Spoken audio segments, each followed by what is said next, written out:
Selamat pagi anak-anak. Selamat pagi Bu Guru. Sebelum memulai pembelajaran di pagi hari ini, Ibu ingin ketua kelas untuk memimpin teman-temannya berdoa terlebih dahulu. Mbak Feby dipersilakan. Siap, gerak. Berdoa dimulai. Bismillahirrahmanirrahim.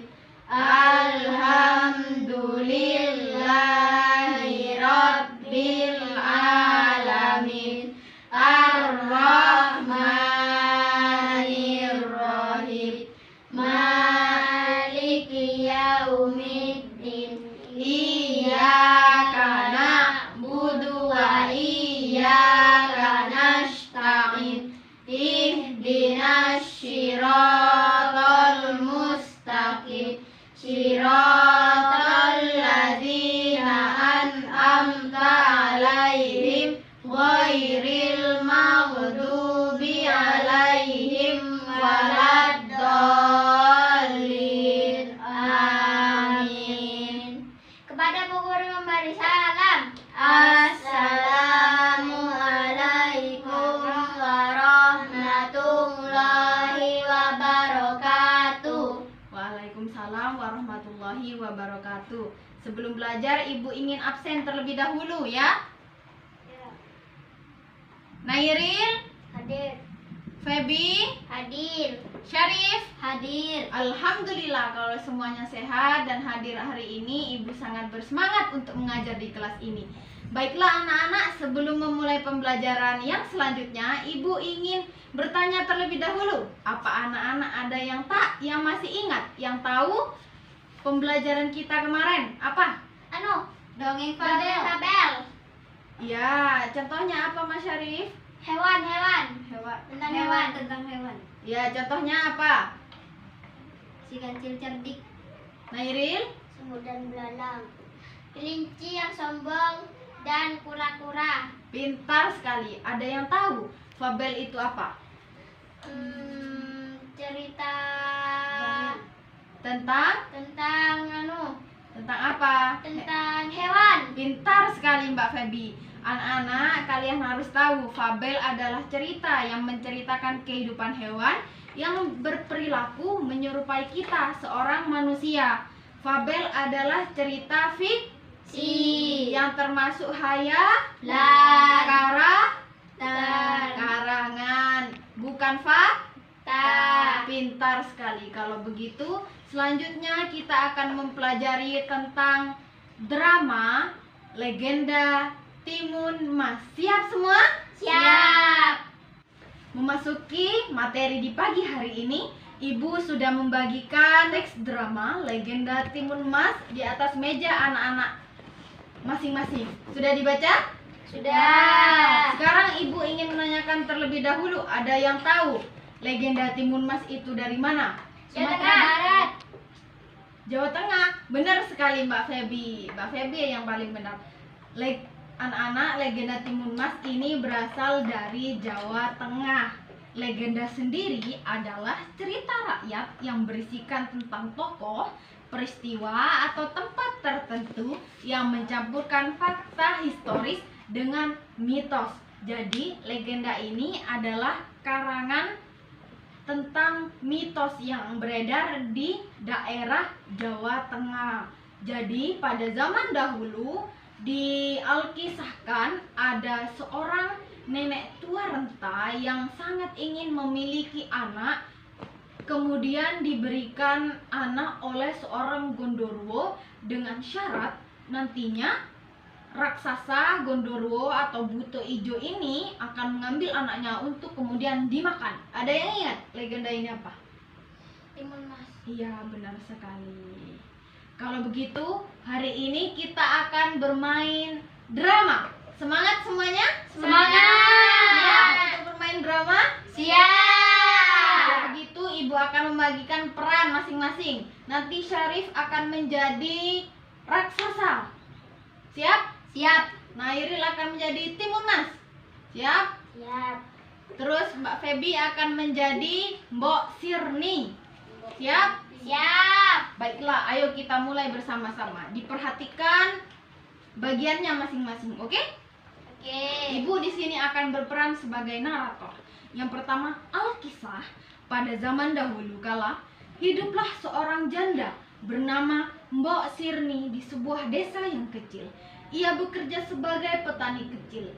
Ia berkata, ingin seorang anak agar dapat membantu pekerjaannya. Mbak Febi? Ya. Akhirnya pekerjaanku di ladang hari ini sudah selesai. Seandainya saya memiliki anak, pasti saya tidak selelah ini. Wahai petani kecil, jikalau engkau menginginkan seorang anak, akan kuberikan engkau seorang anak. Akan tetapi dengan syarat apabila anak itu berusia 6 tahun harus diserahkan kepadaku.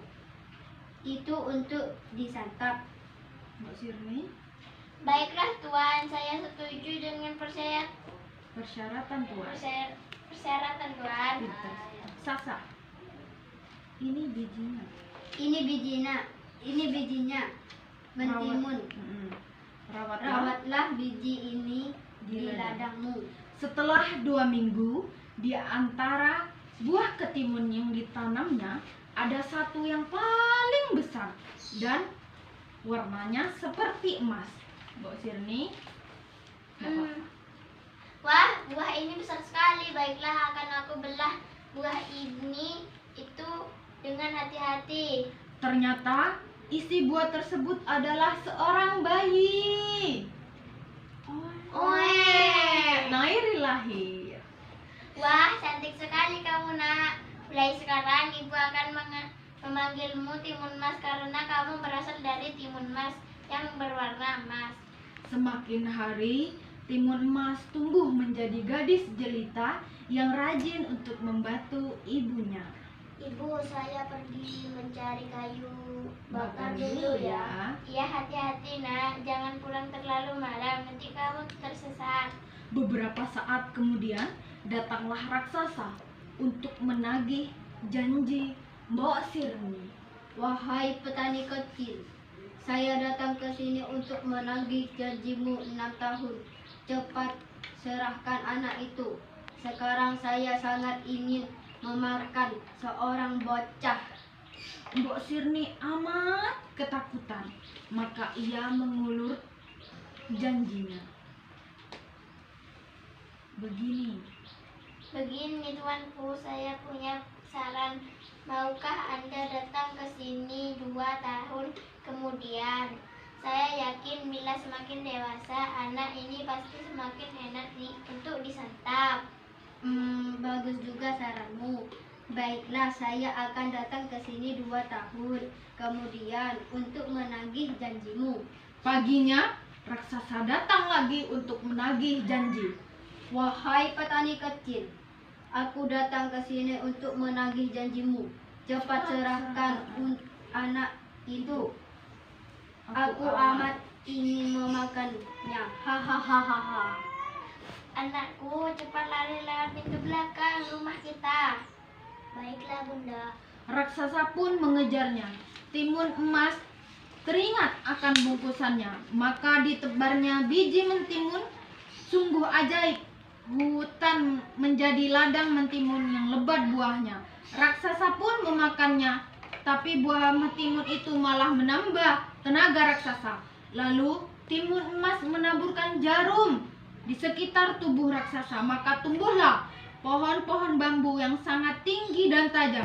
Dengan kaki yang berdarah-darah, raksasa terus mengejar. Timun Emas pun membuka bingkisan garam dan ditaburkannya. Seketika hutan pun menjadi lautan luas. Dengan kesakitannya, raksasa dapat melewati yang terakhir.